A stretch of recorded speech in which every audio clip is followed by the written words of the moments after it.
बटेंगे तो कटेंगे पर महायुतिમાં ઘમાસાણ। નાયબ મુખ્યમંત્રી ફડણવીસનું નિવેદન। બોલ્યા અજીત પવાર ન સમજી શક્યા નારાનો મતલબ। અજીત બોલ્યા તમામે વિરોધ કર્યો તો મેં પણ કર્યો।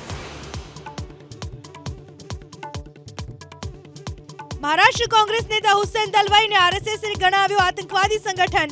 ભાજપ બોલ્યા આરએસએસને નથી સર્ટિફિકેટની જરૂર।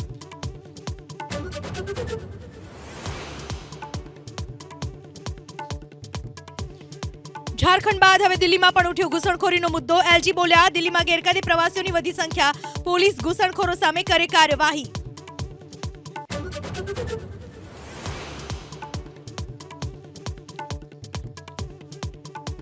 उत्तर प्रदेशमां पीसीएस परीक्षानी नवी तारीखનું એલાન। હવે 22મી ડિસેમ્બરે બે પાળીમાં લેવાશે પરીક્ષા।